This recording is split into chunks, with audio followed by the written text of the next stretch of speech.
Efectivamente, lo que quería hablar un poco es de Atapuerca, unos yacimientos arqueológicos, paleoantropológicos. Me imagino que en algún momento u otro habréis oído hablar de ellos, y si no, pues ya doy por objetivo cumplido el hablar de este yacimiento en menos de una hora, espero. Contar, resumir unos yacimientos de esta trascendencia en una hora o menos no es fácil, son casi 2 millones de años condensados en 45 minutos, sin embargo voy a dar algunas pinceladas. Ya aviso que no voy a meterme en detalle, ni mucho menos en temas de antropología, biología humana, evolución, ya que francamente no es mi campo. Efectivamente, yo en el 2007 me incorporé en el CNIE, como siempre digo, a base de forzarme con lechazos y morcillas de Burgos. Aterricé a Burgos para esta aventura tan apasionante. En fin, sin más, empezar con esta ilustración probablemente será familiar a todos nosotros, en particular la de la derecha, las famosas pisadas 1969, si no recuerdo mal, un mes de julio, junio. Y no menos famosas, a ver si me acuerdo la lucecita, esto es las pisadas en la Etoli, en el este africano, que demuestran que el bipedismo ya era algo que sucedía alrededor de los 3 millones, hace unos 3 millones de años. Es decir, aquí tenemos un intervalo de más de 3 millones de años entre estas dos pisadas tan famosas.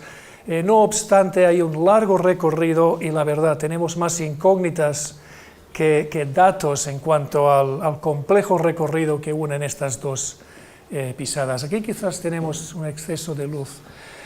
Nuestro viaje efectivamente empieza en África. Yo diría que hoy en día todos los científicos, paleoantropólogos, historiadores, pues están de acuerdo en cuanto a que el linaje humano de alguna forma u otra empieza en África. En principio en el este africano, en la zona del Rift africano, y a título de ejemplo algunos puntos o palabras clave, las famosas pisadas en la Etoli, la anterior diapositiva de un Australopithecus afarensis de 3 millones de años, y en el triángulo de Afar, pues el famoso esqueleto de Lucy, que encontraron los Liki, entre 2-3 millones de años. Hay mucha industria lítica, la industria lítica, piedras talladas más antiguas que conocemos, tienen una cronología de 2,5 millones de años, también en esta zona, aunque por supuesto más al sur, en Sterkfontein, pues hay unos yacimientos también muy interesantes de alrededor de 3 millones de años. Por cierto, la publicación acaba de aparecer en Science hace apenas un par de semanas. Esta diapositiva tengo que enseñarla en inglés porque si no ya no tiene gracia, digamos, las 4 Ws, es decir, quién es, el por qué, el dónde y el cuándo. Las grandes preguntas que perseguimos los que nos dedicamos a este tema de evolución humana, es decir, de dónde exactamente ocurrieron estas expansiones fuera de África, cuándo sucedió, quiénes fueron los primeros aventureros, y por supuesto cuándo ocurrieron estas primeras expansiones fuera de África. Entonces nosotros vamos a centrarnos en esta cuestión específica, el cuándo, aunque inevitablemente vamos a dar algunas pinceladas en algunos aspectos que no sea la cronología. Es posible efectivamente que la respuesta a esta pregunta del cuándo fueron estas expansiones de África hacia Eurasia, hacia Europa y Eurasia, pues que la respuesta resida en lo que los franceses, y bueno, y en inglés también se denomina el cul-de-sac, es decir, el fondo del saco de Europa, que es la península ibérica. Y efectivamente en los últimos años, no pretendo entrar en detalle en estos nombres, son localidades arqueológicas, paleoantropológicas, algunas más famosas que otras. Sin embargo, en los últimos años, estas dos, precisamente en el cul-de-sac de Europa, tanto en Orce, en Granada, como en Atapuerca, en el norte de la península, han cambiado muchísimo la concepción que tenemos de esta historia apasionante que es la expansión de homínidos en Eurasia. Sin más, vamos a ver lo que tenemos en Atapuerca, qué sabemos de estos yacimientos en Atapuerca, que, insisto, han literalmente cambiado los libros de texto en cuanto a la expansión de homínidos en Eurasia. Atapuerca, en realidad, el nombre de Atapuerca es un pueblecillo, los yacimientos ni siquiera están en el término municipal de Atapuerca, cosa que, por supuesto, en este país causó no pocos debates. Los yacimientos están cerca al lado de un pueblo que se llama Ibeas de Juarros, en la Nacional 120, entre Logroño y Burgos. La Sierra de Atapuerca es un pequeño uplift, un pequeño levantamiento, vamos a ver algunas ilustraciones, y lleva el nombre del pueblo, Sierra de Atapuerca, y los yacimientos están anexos, o los que conocemos de momento, voy a profundizar más este aspecto, los que conocemos actualmente están en la vertiente oeste de esta pequeña sierra que está a caballo entre lo que es la Sierra Ibérica de Manda, al sureste, y el macizo cantábrico en el noroeste. Está en una zona crítica, muy especial. Estamos en el margen norte del Caratón o el plató ibérico, pero está prácticamente a caballo entre dos grandes cuencas hidrográficas, la cuenca del Duero al oeste, a la izquierda, y la cuenca del Ebro a la derecha. Y esto seguramente ha jugado un papel fundamental.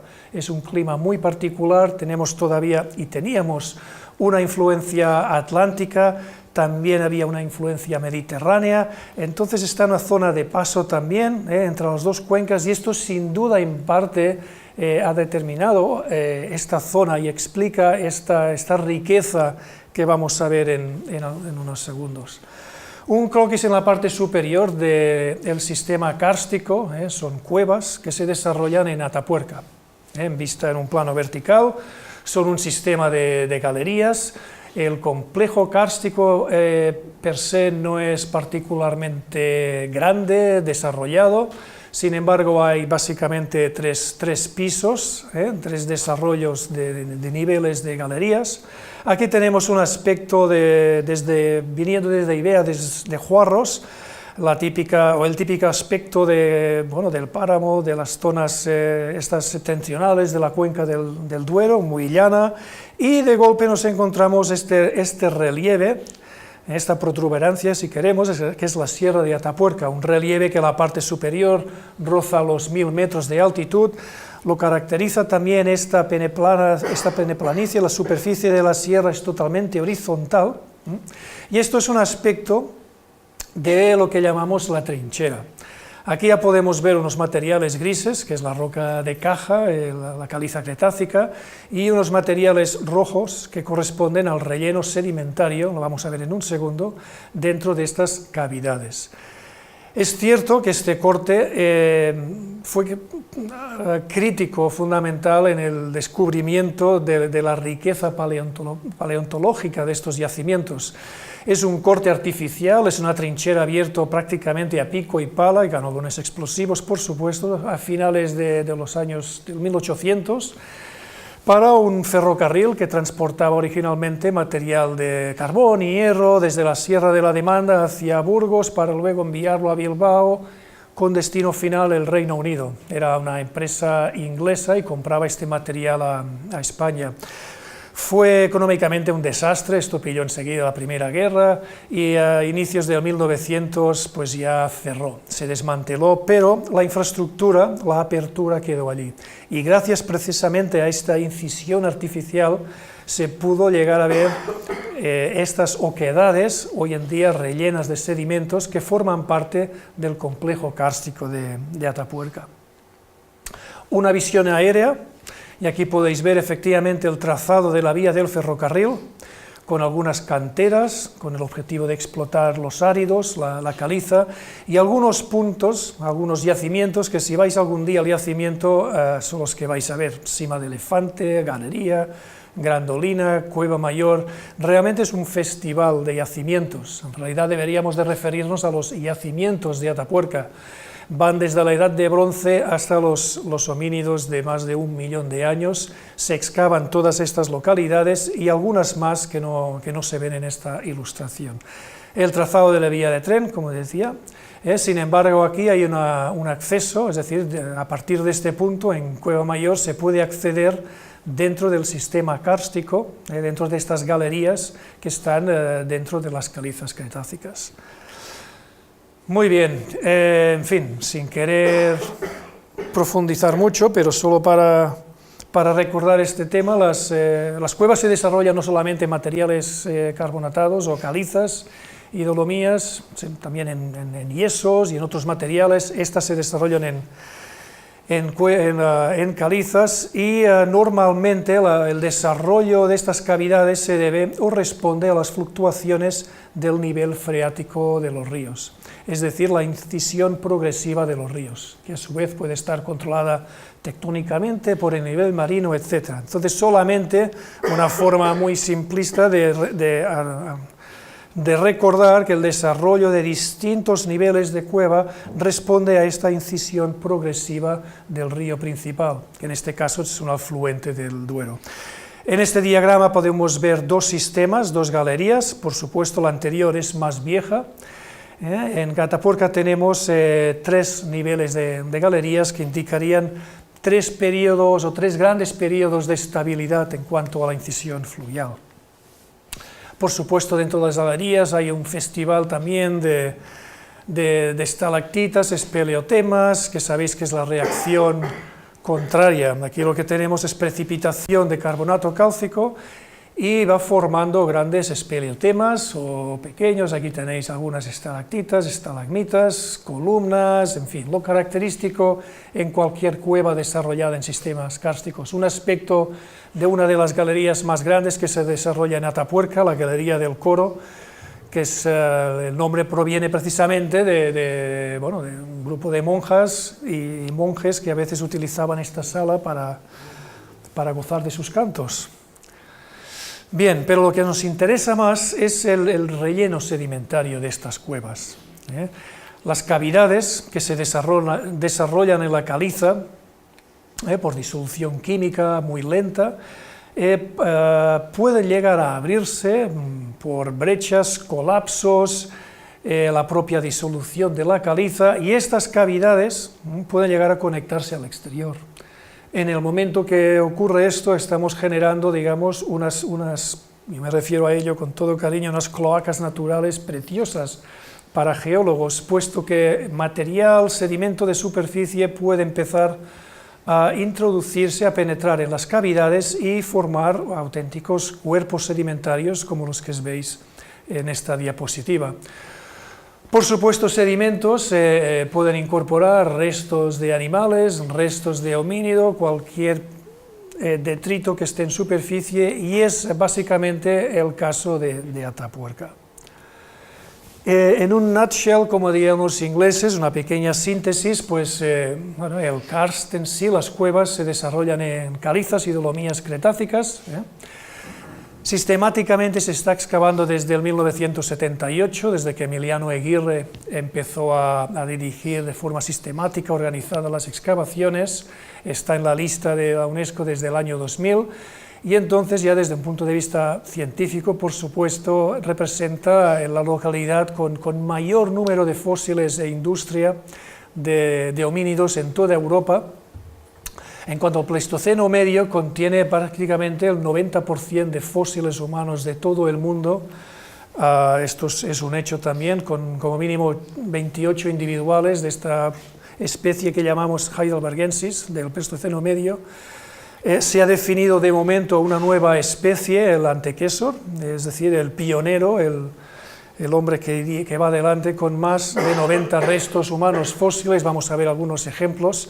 Y también desde el punto de vista tecnológico, como lo llaman los arqueólogos, es decir, de piedra tallada, es un auténtico festín, digamos, es un gozo, ya que vamos de las industrias más primitivas, lo que se conoce como modo 1 o oldovayense, piedras muy primitivas, cantos con apenas un vértice tallante, industria chelense un poco más desarrollada, bifaces, etc., y el musteriense o modo 3. En Atapuerca tenemos los tres grandes grupos de industria lítica, también un auténtico lujo.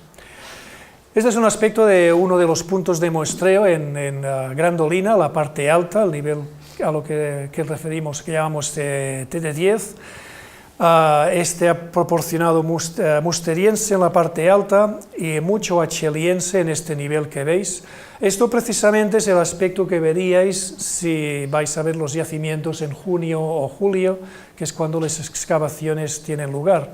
Este año tenemos la suerte de tener algo más de ayuda económica, con lo cual las excavaciones van a durar 6 semanas, mes y medio. El año pasado fue solo un mes, periodo durante el cual hasta 150 personas se van a mover en su totalidad en este número de yacimientos en Atapuerca. Grandolina ha proporcionado muchísima industria, aquí tenéis algunos ejemplos, y entre ellos pues este modo 1, el dubayense, que aparece en África a los 2,5 millones, podría ser que incluso con anterioridad. Son cantos tallados, muy primitivos, no hay sistematización, no hay repetición en cuanto a esta industria tan primitiva. Insisto, en este nivel TD6, en Grandolina, vamos a ver todo esto, hay mucha industria de este estilo, muchísimos fósiles. Estamos hablando de un yacimiento que ha proporcionado centenares de miles de fósiles y artefactos, o sea, desborda las capacidades. Aquí tenemos algunos ejemplos, équidos, microfauna, en fin, es un festival. Por supuesto, lo que lanzó los yacimientos a la fama, por así llamarlo, fue los restos de homínido. Aquí podéis ver algunos fragmentos de lo que se utilizó para definir esta nueva especie, el Homo antecessor, y que podéis ver, por cierto, en el Museo de Evolución Humana, anexo al centro de investigación donde trabajo. Salió por primera vez, un diente humano, se conocía, había presencia humana en cuanto a que había industria lítica, pero los fósiles humanos no aparecieron hasta el 1994. Y es definitivamente lo que catapultó el yacimiento. En el 95 se publicaron estos resultados en Science, presencia humana, cronologías casi el doble de lo esperable, y entonces empezó ya a sacudir el mundo de la paleoantropología. Cima de los Huesos es una auténtica capilla sixtina en cuanto al Pleistoceno medio.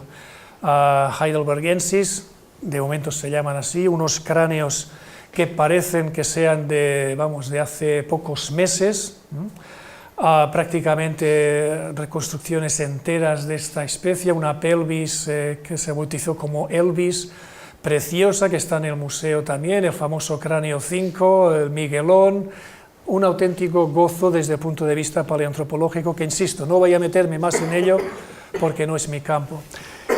Como nota histórica, insistir que en el 94 salió el primer fragmento de diente humano, en el 95 publicamos los resultados y efectivamente sacudimos la comunidad internacional en paleoantropología. Aquí podéis ver un extracto del New York Times, pero en fin, esto tuvo mucha repercusión mediática, por supuesto. Hasta entonces reinaba una idea muy distinta. Es decir, que el continente euroasiático, que las primeras expansiones fuera del continente africano no ocurrían hasta alrededor del 500.000 de años. Es decir, que en Europa no había presencia humana anterior a los 500.000 años. Claro, de golpe y porrazo, en el 95, un país como España, el cul-de-sac de Europa, pues sacude la bandera, saca unos artículos mostrando presencia humana, unas cronologías que fechaban a los fósiles con una edad mínima de 780.000 años, esto tuvo mucha repercusión. Cosas de la vida que precisamente el mismo año, en 1994, este arqueólogo, que además es amigo mío de la Universidad de Leiden, publicaba en esta revista Antiquity, literalmente, que no había ocupación humana anterior a los 500.000 años, pero, por supuesto, hay que ser muy prudente, hay que cruzar el río siempre sin mojarse demasiado, ¿no?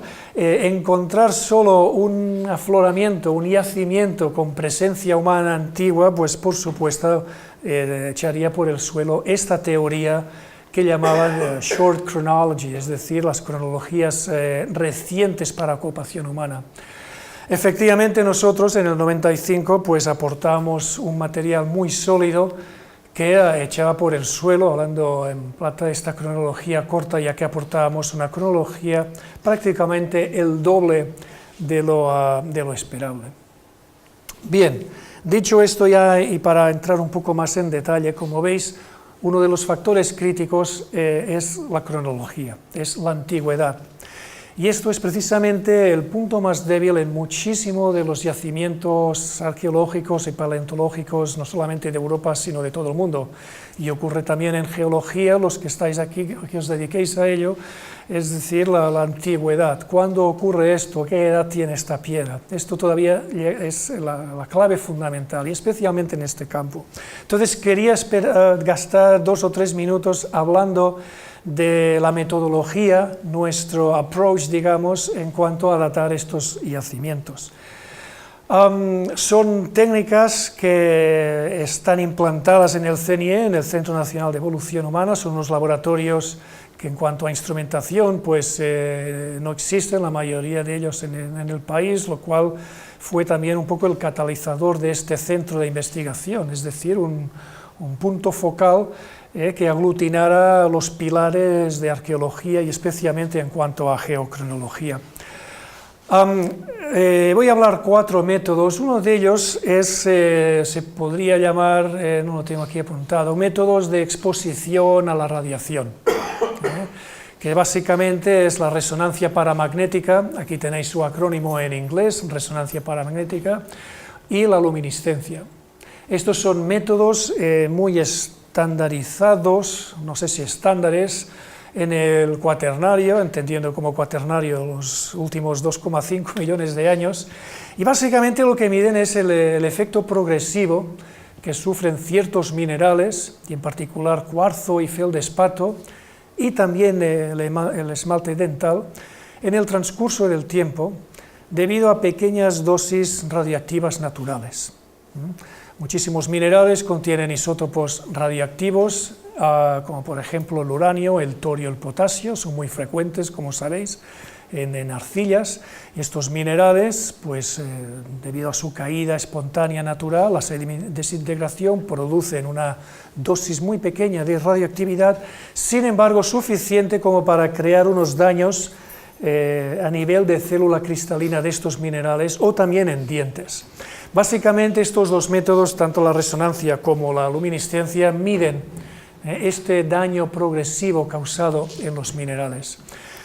Medimos la cantidad de electrones atrapados en estos defectos estructurales de la celda cristalina a causa, insisto, de estas dosis radioactivas.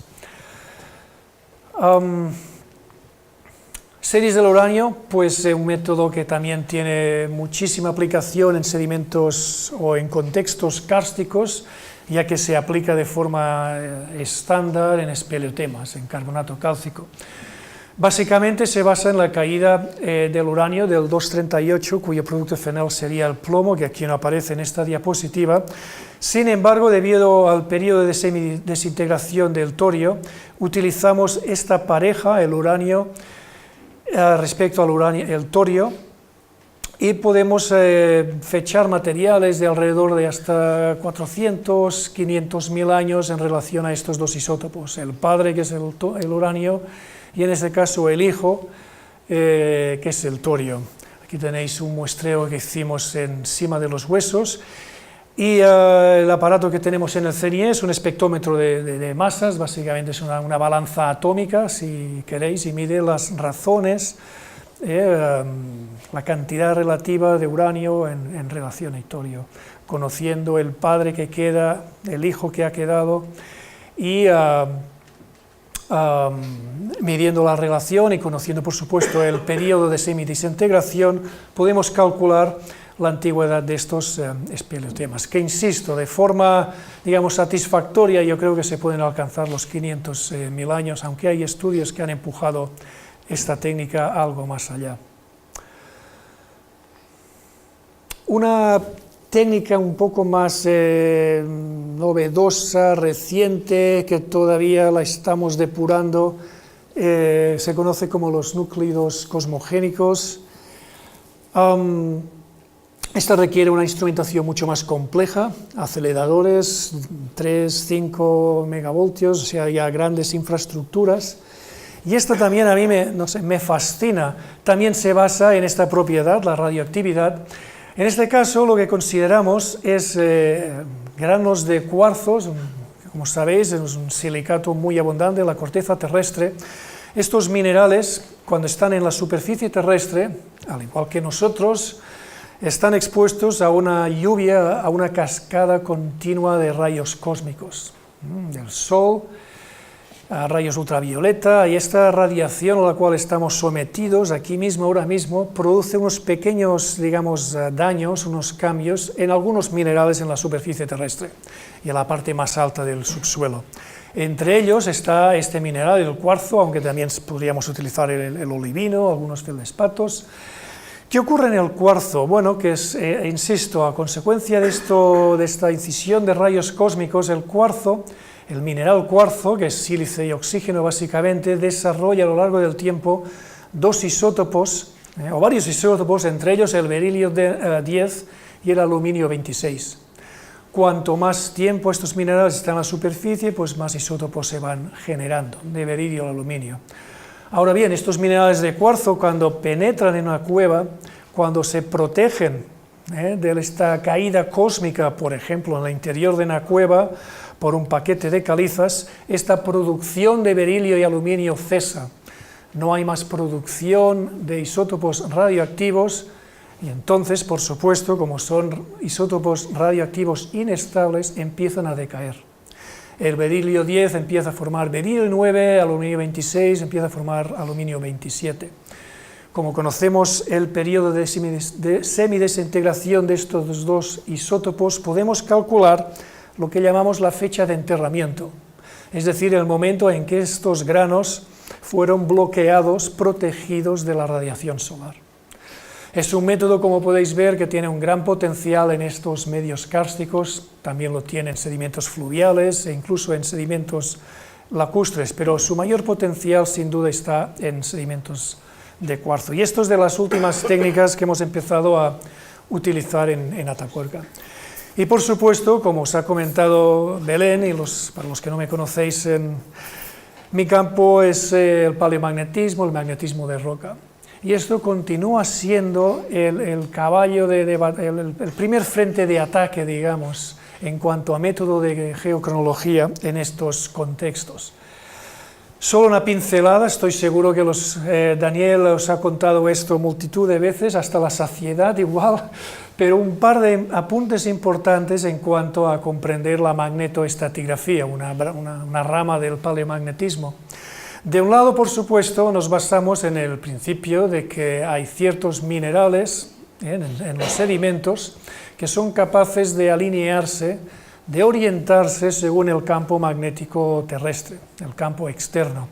Es una cantidad muy pequeña de minerales, son óxidos de hierro y en específico óxidos tipo magnetita y hematites, que están en concentraciones muy bajas en sedimentos, estamos hablando normalmente por debajo de 0,01% en concentración. Sin embargo, estos minerales actúan, digamos, como pequeñas brújulas fósiles y son capaces de orientarse según el campo magnético del lugar y el momento en que este sedimento se está formando. No solamente esto, sino que estos minerales quedan posteriormente bloqueados, digamos, congelados en esta posición, cuando la roca se litifica. Esto es la premisa número uno. La segunda, por supuesto, es que tenemos un planeta que todavía mantiene un campo magnético, a diferencia de otros planetas del sistema solar o de satélites como la Luna, donde sabemos que existía campo magnético en el pasado y ahora ya no existe. La Tierra tenemos la suerte de estar protegidos de un campo magnético. Es un campo magnético que se puede modelar o comparar al campo que generaría un gran imán que estuviera en el interior de la Tierra. Sabemos que no es así, pero por ello nos referimos a este campo geomagnético como un dipolo axial geocéntrico. Dipolo, es decir, hay básicamente un polo norte y un polo sur. Axial es prácticamente paralelo al eje de rotación, al eje geográfico, y es geocéntrico, está centrado en la Tierra. Entonces, insisto, es comparable al que generaría un imán, aunque sabemos que es algo más complejo. Este campo geomagnético, que me parece una propiedad fascinante de nuestro planeta, es inestable y varía en el tiempo. Está variando cada día, el polo norte magnético fluctúa hasta 80 kilómetros, y no solamente varía la posición del polo norte, sino que varía esta fuerza, la magnitud del campo magnético. Sin embargo, a escala geológica presenta una propiedad fascinante, que es la de intercambiar los polos. Es decir, que durante ciertos periodos de tiempo, el polo magnético norte, que hoy le tenemos en el Ártico, se mueve, se desplaza hasta la Antártida. Es decir, que el polo norte y sur se permutan posiciones de tal forma que durante ciertos periodos de tiempo, si tuviéramos una brújula, pues apuntaría hacia el sur geográfico al revés de lo que está haciendo ahora. Y esto es lo que conocemos como las inversiones del campo geomagnético terrestre. Insisto, una propiedad fascinante que tiene relativamente pocos años Y en este sentido quería, pues, aprovechando donde estoy, pues recordar que iniciativas como las perforaciones profundas han sido un avance exponencial en cuanto a no solamente ciencias de la Tierra, por supuesto, pero en específico en estos aspectos de la Tierra dinámica. Aquí tenéis una ilustración de este buque, el Chikyu, una plataforma japonesa. Es impresionante, he tenido la suerte de navegar, de estar en este buque durante una expedición. Tiene más de 200 metros de eslora, son casi 60.000 toneladas, una torre de perforación de 120 metros, una auténtica gozada, vamos. Y con ello se ha llegado hasta el momento a perforar, creo que cerca de los 6.000 metros de profundidad. Aquí tenéis, bueno, pues toda la tripulación. Yo debería estar, sí, por aquí me imagino. Y entonces la exploración profunda ha significado un gran avance en el conocimiento de los fondos oceánicos, de la historia de la Tierra y del registro paleomagnético del campo geomagnético. Aprovechar también que, bueno, como sabéis, desgraciadamente nuestro país no está colaborando en este consorcio, con la cual estamos fuera de la liga, y esto, yo creo, no soy el único científico, por supuesto que es una auténtica desgracia que no estemos ahora mismo porque va a costar años retomar el carro. Un ejemplo de los sondeos que se que se retoman, que se recuperan con este buque, al igual que se hace con el Hespérides, a no tanta profundidad, o con el JOIDES Resolution, el buque oceanográfico norteamericano. Una de las cosas que hacemos con este sondeo, por supuesto, es medir los cambios de polaridad, la magnetización de estos sondeos. Obtenemos unos códigos de barras y así pues tenemos registros de las inversiones del campo magnético terrestre que llegan hasta alrededor de los 180 millones de años, la antigüedad de la corteza oceánica más vieja en los océanos. Bien, los cambios de polaridad más recientes los tenéis esquematizados en esta columna. El último cambio ocurrió hace 780 millones de años. En anterioridad, pues nuestras brújulas habrían apuntado hacia la Antártida. Hoy en día, pues tenemos el polo norte magnético paralelo, estadísticamente hablando, con el geográfico. Sin embargo, hace 1,5 millones de años tendríamos una situación inversa. Aprovechar también comentar que el límite inferior del cuaternario se ha establecido a los 2,58, que coincide con un gran cambio de polaridad, el Gauss con el Matuyama, un periodo de normal polaridad inversa. Bien, pues estas tablas de referencia, cuando se pueden combinar con edades absolutas o con biofauna, tienen un gran potencial sencillamente mediante correlación, dado que es un código bipolar, pero pueden aportar líneas de tiempo que son de gran utilidad, no solamente en yacimientos arqueológicos, sino en general en geología. Ya que hay algunos aquí que estáis en el negocio, digamos, apuntar que son materiales en las cuevas muy particulares, muchas veces tienen muy poca cohesión, se desmoronan, entonces utilizamos algunas técnicas, como por ejemplo la impregnación mediante silicato sódico, que nos permite literalmente petrificar, en el buen sentido de la palabra, bloques de areniscas o lutitas que de otro lado serían inmuestreables, ¿no? Y aquí tenéis el proceso esquematizado de la extracción de estos bloques, que posteriormente se llevarán al laboratorio y utilizaremos magnetómetros como el que dispone la Universidad de Vigo, que es el dispositivo sin duda más sensitivo, el mejor magnetómetro que hay en el mercado, y esta es de la última generación, es de los pocos que hay en el país, o sea que es una gran fortuna tener esta instrumentación en casa.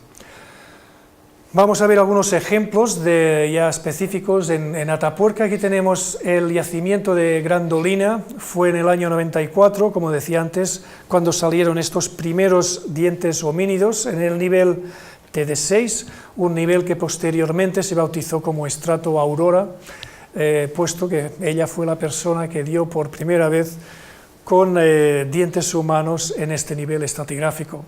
Nosotros estábamos haciendo un reconocimiento paleomagnético de esta secuencia y nos dimos cuenta que los dientes humanos, el estrato Aurora, que forma parte de esta capa TD6, estaban en un periodo de polaridad inversa. Sin pretender poner excesivos detalles en la diapositiva, aquí tenemos una columna litoestratigráfica y los resultados paleomagnéticos. Podéis ver que todas estas capas dan polaridad inversa, dominantemente, y a partir cerca del límite superior de la capa TD7, en su límite con TD8, la polaridad es normal. Utilizando criterios faunísticos, pudimos correlacionar este cambio de inverso a normal con el cambio que se conoce Brunech-Matuyama, es decir, sabemos que este cambio ocurre a los 780.000 años. Fijaros que los yacimientos o los niveles con restos humanos están por debajo de este cambio de polaridad, están indudablemente en una zona de polaridad inversa, con lo cual, tal como concluimos en el 95, estos fósiles tienen una cronología anterior a los 780.000 años. Aquí tenéis una reconstrucción facial del Homo antecessor, de este nivel Aurora. Efectivamente, dataciones que hemos hecho más tarde, en este caso mediante luminiscencia, en granos de cuarzo, confirman fechas de alrededor de los 850.000 años para el estrato Aurora. Es decir, que estamos apoyando una técnica con otra y de momento los resultados salen muy coherentes, lo cual pues siempre da garantía en el mundo científico, por supuesto. A partir del 95 fueron saliendo más y más restos humanos hasta poder definir esta especie, el Homo antecessor, que sale del nivel TD6, o el estrato Aurora en Grandolina, que lo podéis ver también en el Museo de Evolución Humana, con una cronología aproximada de 850.000 años. Otra gran perla en Atapuerca es este yacimiento, se llama Sima Elefante, como os podéis imaginar, porque salieron restos de elefante en los años 70. Bueno, como nota anecdótica, pues mencionar que no eran fósiles de elefante, eran restos de hipopótamo. Sin embargo, creo que hace apenas 2 años salieron fósiles de elefante, con lo cual el nombre todavía es correcto. Bueno, en definitiva es una gran perla. ¿Y por qué? El yacimiento es precioso, fijaros aquí todos los cuerpos sedimentarios, los arqueólogos muy sistemáticos, abren buenos afloramientos, unas catas perfectamente organizadas, y se trabaja en superficies horizontales, coplanares, es decir, se va siguiendo un estrato. En este caso veis una pendiente, el nivel arqueológico que se está excavando es este de aquí, y se irá bajando hasta llegar al siguiente nivel. Todavía se conoce muy poco de los niveles superiores. Lo que sí sabemos es que hay presencia humana en este nivel, el nivel TE9, salió una mandíbula, que la tenéis aquí. Aquí tenéis una secuencia estratigráfica muy esquemática, y también, de nuevo, utilizando el paleomagnetismo como primer frente de ataque, nos vimos que estos restos humanos, tanto la mandíbula como industria lítica asociada, oldobayense, estaban en un periodo de polaridad inversa, lo que colocaba inmediatamente estos restos a unas fechas anteriores o superiores a los 800.000 años. Posteriormente utilizamos la técnica que he hablado anteriormente, núclidos cosmogénicos sobre cuarzo, y aunque con cierta dispersión sí que efectivamente obteníamos unas fechas 1,2, 1,1, se solapan, como podéis ver, con los márgenes del sigma 2 que está aquí apuntado, lo cual efectivamente corroboraba que estamos en el Matuyama, en una época inversa, anterior a los 800.000, y con unas cronologías aproximadas al 1,2 millones de años. Es decir, fósiles humanos incluso más viejos que los de Grandolina. Esto también fue la segunda revolución, por así llamarlo, en Atapuerca. La mandíbula, pues por supuesto, se ganó la portada del Nature en 2008, si no recuerdo mal, donde describíamos pues toda la estratigrafía, los restos humanos. Aquí podéis ver también lascas de sílex muy primitivas, del mismo nivel de donde salieron los fósiles humanos, incluso algunos dientes preservados, marcas de corte. En los pocos fósiles humanos que hay marcas de corte, es decir, hay evidencias de canibalismo en este nivel, lo cual también lo configura como el canibalismo más viejo que se ha observado de momento en ningún otro, en cualquier yacimiento paleoantropológico de Eurasia. Y un festival de fauna, ciervo, caballo, en fin, salió un lince precioso el año pasado, una tortuga también con marcas de corte, un auténtico festival para los bioestratígrafos. No quiero hinchar esto más con paleomagnetismo, pero mencionar quizás este nuevo approach que estamos tomando, y lo menciono porque es algo que se puede hacer, habéis empezado a hacerlo en la Universidad de Vigo, utilizando este nuevo magnetómetro, que se trata de, en lugar de muestrear, tomar muestras individuales en un corte dado, sacar sondeos continuos con estas cajas largas de 1,5 metros de plástico in situ y medir de forma continua la magnetización remanente a lo largo de este sedimento. Esto permite una resolución mucho mayor y, por supuesto, muchísimo menos tiempo, lo cual significa menos coste, lo cual siempre es interesante, especialmente en los tiempos que estamos ahora. Se conoce como muestras en canal o los U-channel, y aquí tenéis un ejemplo de estos sedimentos dentro de la cueva, extrayendo el sondeo, que también se puede orientar, y en fin, una columna que muestra las variaciones del campo geomagnético medidas a partir de estos U-channels, e insisto, con un aparato muy similar al que tenéis justo aquí al lado. Una auténtica gozada.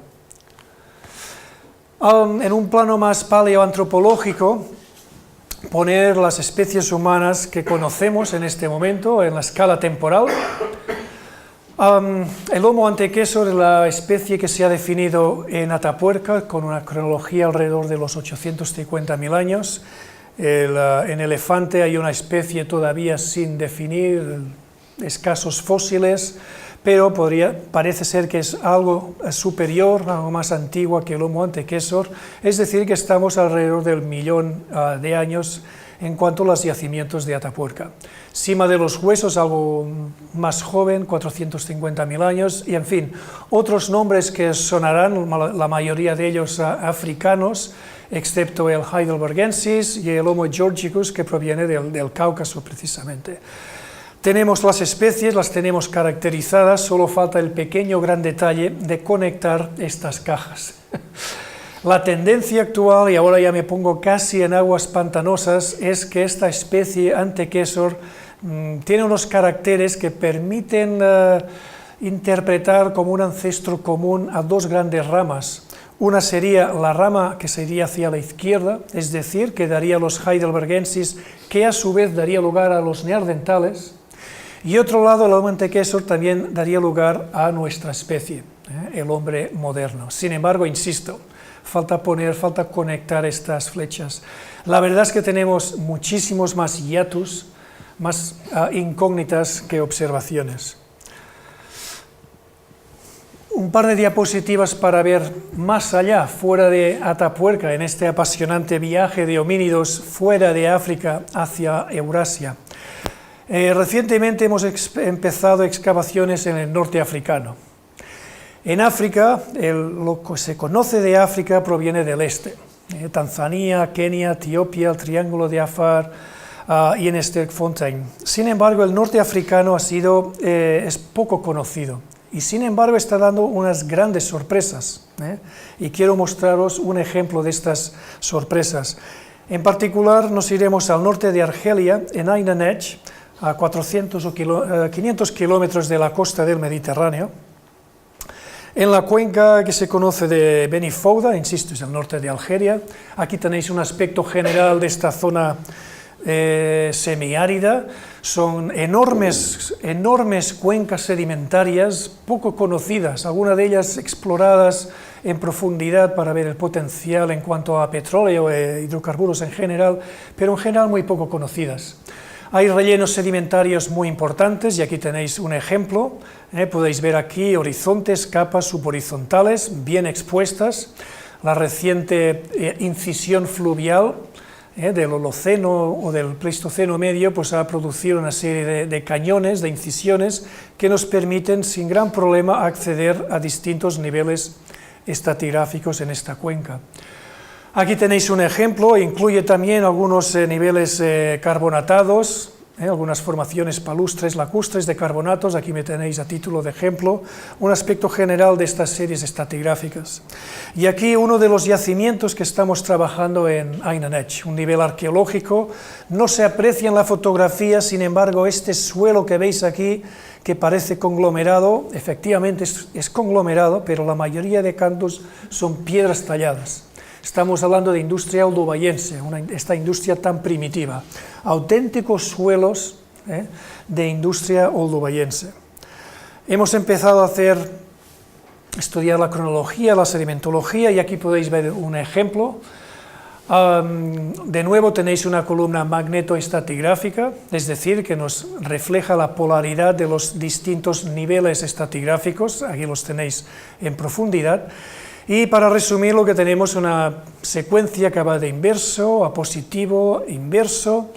De nuevo, utilizando criterios faunísticos, podemos interpretar este cron, como lo llamamos, como el cron Olduvai, que es una inversión que se produjo a los 1,9 millones de años, un periodo de polaridad normal que dura de los 1,9 al 1,7, muy bien caracterizada. Bien, pues podéis ver que esta industria tan primitiva se encuentra alguna de ella dentro de este cron Olduvai.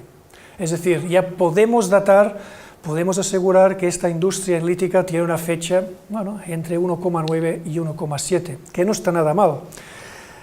También algunos niveles. Aquí tenéis otro ejemplo de esta industria lítica antes de sacarla del sedimento, incluso por debajo de Olduvai.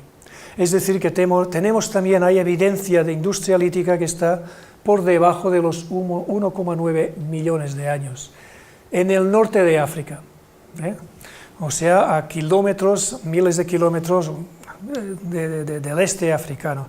Esto está publicado recientemente, o sea que podéis ver todos estos detalles en la revista.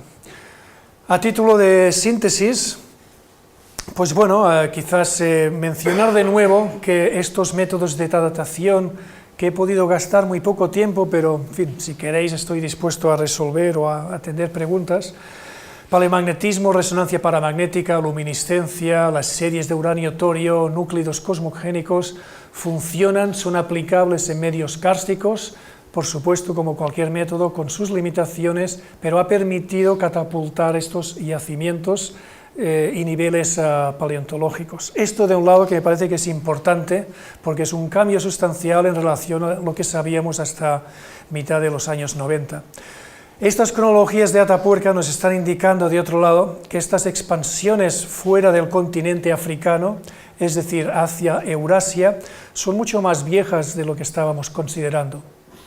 Tenemos fechas de 1,2, no he hablado de Orce en Granada, con cronologías también superior al 1.000.000 de años, es decir, que estas salidas, estas olas, estas inmigraciones fuera de África empiezan muchísimo antes de lo que habíamos pensado y, sin lugar a dudas, pues antes del 1,2 millones de años.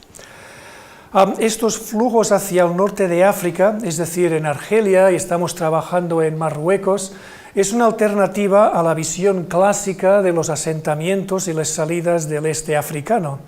Los afloramientos que hemos hablado antes, la Etoli, Tanzania, Kenia, etcétera, es esta zona de África. Hemos visto resultados del norte africano con cronologías muy viejas, seguramente rozan los 2 millones de años. Podríamos estar enfrente de otro cul-de-sac, a la inversa, es decir, en la parte más septentrional del continente africano. Este tiene un gran interés, sin duda. No voy a ponerme aquí, pero en ciencia también muchas veces pues lucubramos y hacemos, pues bueno, hemos de explicar cosas, y dos aspectos que quedan, que son lógicos de comentar, pues las posibles causas, ¿no? El porqué de estas inmigraciones. Bueno, pues hay dos grandes flujos de pensamiento, ¿no? Grandes líneas para explicar estos flujos fuera del continente africano. El clima, por supuesto, de alguna forma u otra ha de haber jugado un papel importante. Los homínidos van detrás de la comida y la fauna, y nosotros también, pues estamos condicionados por los grandes cambios climáticos. La aridización del norte africano, el levantamiento del rift africano, una gran barrera orográfica, que bloqueó las grandes masas húmedas que venían del Océano Índico. Hay una serie de situaciones, de contextos en los últimos 3 millones de años que sin duda han jugado un papel importantísimo. El inicio de las glaciaciones a los 2,5-3 millones de años, las corrientes de Walker, etc. Hay, sin embargo, otra posibilidad, y las dos, por supuesto, pueden estar intrínsecamente conectadas, que es lo que llaman mis colegas arqueólogos la selección tecnológica. Es decir, hemos hablado de estos dos modos, estos dos tipos de industria, la industria primitiva, modo 1, olduvaiense, y las bifaces, como el Excalibur, que se encontró encima de los huesos, mucho más elaborada. Aquí los humanos son capaces de repetir, de producir la misma industria, además es simétrica, ya indica este concepto de simetría en oposición a la industria olduvaiense. Es posible que en algún momento dado poblaciones que habían desarrollado esta industria mucho más eficaz competieran con las industrias más primitivas, es decir, una tecnología más desarrollada, ¿no? Un Pentium, digamos, en comparación a un procesador 80. Entonces esto podría haber forzado, estas poblaciones más desarrolladas, podrían haber forzado a poblaciones menos avanzadas a moverse, a expandirse, a buscar otros nichos, a expandirse fuera de África, en definitiva, para adaptarse a los nuevos condicionantes. Esto es lo que llamamos la selección tecnocultural. Esto ya es prácticamente filosofía. ¿Cuándo nos hacemos humanos? Bueno, continuamos haciéndonos humanos, o la mayoría de nosotros, diría yo. Es un proceso que sin duda empezó hace millones de años y muchos factores jugaron a nuestro favor. Sin duda el bipedismo, como las famosas pisadas en la Etoli de 3,5 millones de años, la colonización, cuando empezamos a expandirnos o sacar ventaja de las praderas abiertas en el norte de África, la talla de herramientas, seguramente hubo incluso un feedback positivo, y por supuesto este proceso sigue, la evolución no es estática, ¿no? Estamos adquiriendo constantemente, nos estamos adaptando a los nuevos medios, no estoy seguro de que mejore nuestra competitividad, pero bueno, a grandes rasgos se supone que sí, y por supuesto somos sociedades pues mucho más complejas, es decir, que la evolución por supuesto continúa. Y con esta nota lo voy a dejar aquí. Muchas gracias.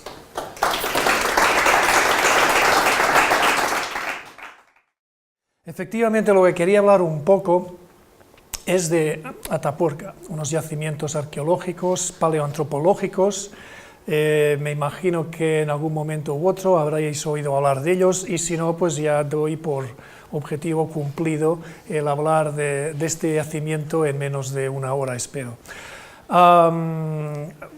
Contar, resumir unos yacimientos de esta trascendencia en una hora o menos no es fácil, son casi 2 millones de años condensados en 45 minutos, sin embargo voy a dar algunas pinceladas.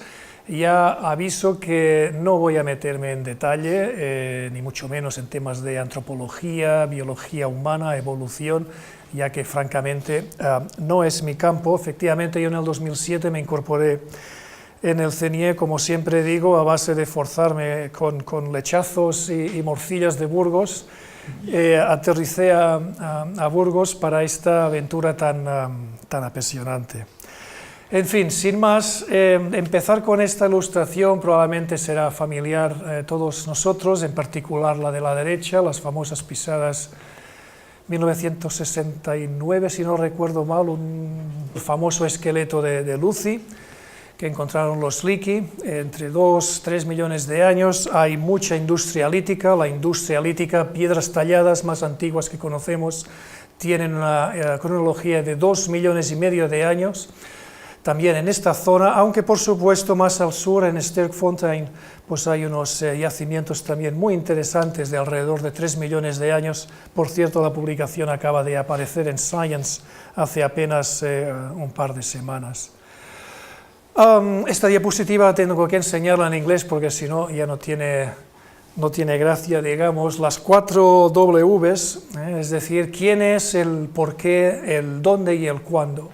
Las grandes preguntas que perseguimos los que nos dedicamos a este tema de evolución humana, es decir, de dónde exactamente ocurrieron estas expansiones fuera de África, cuándo sucedió, quiénes fueron los primeros aventureros, y por supuesto cuándo ocurrieron estas primeras expansiones fuera de África. Entonces nosotros vamos a centrarnos en esta cuestión específica, el cuándo, aunque inevitablemente vamos a dar algunas pinceladas en el mes de julio, junio, y no menos famosas, a ver si me acuerdo la lucecita, esto es las pisadas en la Etoli, en el este africano, que demuestran que el bipedismo ya era algo que sucedía alrededor de los 3 millones, hace unos 3 millones de años. Es decir, aquí tenemos un intervalo de más de 3 millones de años entre estas dos pisadas tan famosas.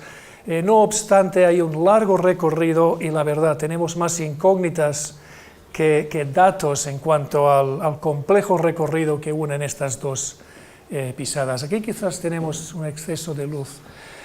Nuestro viaje efectivamente empieza en África. Yo diría que hoy en día todos los científicos, paleoantropólogos, historiadores, pues están de acuerdo en cuanto a que el linaje humano de alguna forma u otra empieza en África, en principio en el este africano, en la zona del Rift africano, y a título de ejemplo algunos puntos o palabras clave, las famosas pisadas en la Etoli, la anterior diapositiva de un Australopithecus afarensis de 3 millones de años, y en el triángulo de Afar pues algunos aspectos que no sea la cronología.